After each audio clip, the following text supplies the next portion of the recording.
Istanbul की सुबह, गर्मी, शोर और सड़कों पर चलती जिंदगी। दरिया यल्माज रोज की तरह फूलों का ठेला लगाती है। ये फूल सिर्फ बेचने के लिए नहीं, ये उसकी उम्मीद है। उम्मीद कि एक दिन उसका अपना छोटा सा फ्लावर स्टूडियो होगा। लेकिन जिंदगी उसे सपने देखने का वक्त नहीं देती। हॉस्पिटल से फोन आता है। उसका छोटा भाई एमरे, जो एपिलेप्सी का मरीज है, आईसीयू में है। इलाज महंगा है, पैसे नहीं है। दरिया की आंखों के सामने अंधेरा आ जाता है। इसी शहर के दूसरे कोने में अर्दा सवाश अपने शीशे से बने ऑफिस में खड़ा है। दौलत, पावर, सब कुछ होने के बावजूद उसके चेहरे पर सुकून नहीं। वो कला उसे बताते हैं कि उसके नाना जमाल बेग की विल के मुताबिक अगर अर्दा ने 30 साल से पहले शादी ना की और 1 साल तक शादी ना निभाई तो सारी प्रॉपर्टी चैरिटी को चली जाएगी। अर्दा गुस्सा होता है। उसके लिए शादी सिर्फ एक झूठ है, एक ड्रामा। तब जिंदगी दोनों को एक ही मोड़ पर ले आती है। झूठ की शादी, एक कॉन्ट्रैक्ट, 2 टूटी जिंदगियां। सिहान, अर्दा का ड्राइवर, दरिया की मजबूरी देख चुका होता है।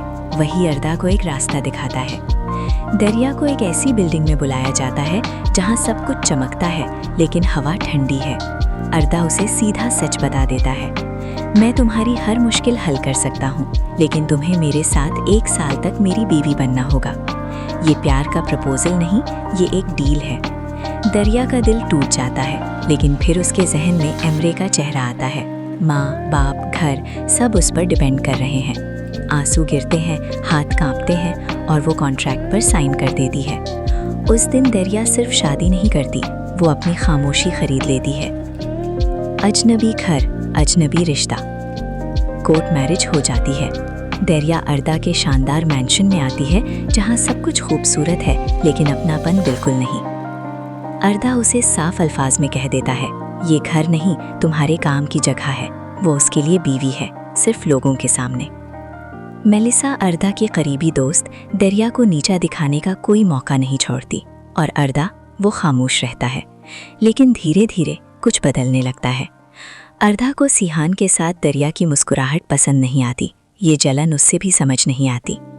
एक पार्टी में जब मेलिसा सबके सामने दरिया को जलील करती है, तब पहली बार अर्दा उसका हाथ पकड़कर कहता है, ये मेरी बीवी है।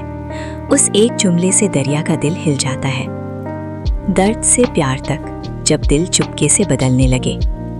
दरिया की माँ को जब सच पता चलता है कि शादी एक डील थी, वो दरिया को घर से निकाल देती है। टूटी हुई दरिया अर्दा के घर लौटती है। वहाँ पहली बार अर्दा उसका दर्द महसूस करता है। वो उसके लिए चाय बनाता है, उसके पास बैठता है। कोई कॉन्ट्रैक्ट नहीं, कोई शर्त नहीं। दरिया बीमार होती है। रात भर अर्दा उसके पास बैठा रहता है, पानी का कपड़ा रखता है।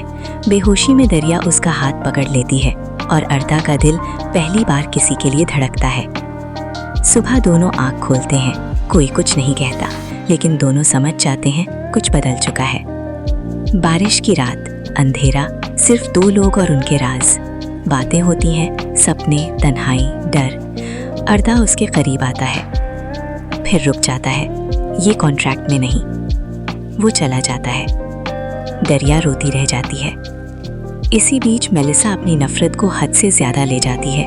वो दरिया को नुकसान पहुंचाने की कोशिश करती है और जब अर्दा को पता चलता है, वो अपनी जान दांव पर लगा देता है। कार एक्सीडेंट में अर्दा जख्मी हो जाता है। हॉस्पिटल में जिंदगी और मौत के बीच अर्दा दरिया से पूछता है, अब बिना कॉन्ट्रैक्ट के मेरे साथ रहोगी? दरिया सच बोल देती है, मैं तुमसे प्यार करती हूँ, लेकिन पहले मुझे खुद की इज्जत चाहिए, और वो चली जाती है। 6 महीने बाद दरिया अपना खुद का फ्लावर स्टूडियो खोल लेती है, अपनी पहचान बना लेती है। अर्दा रोज आता है, फूल खरीदता है, कुछ नहीं कहता। तब सच सामने आता है, दरिया हामिला होती है। अर्दा जब सच जानता है, वो कोई सवाल नहीं करता। वो सिर्फ एक बात कहता है, इस बार कोई मजबूरी नहीं, सिर्फ प्यार। और यहीं से झूठ का सफर खत्म होता है और सच्ची मोहब्बत शुरू होती है।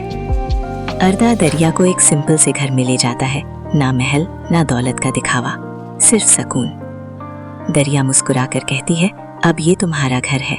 और यहीं पर ये स्टोरी खत्म होती है, जहां झूठ से शुरू होने वाली शादी सच्ची मोहब्बत, इज्जत और बराबरी पर खत्म होती है।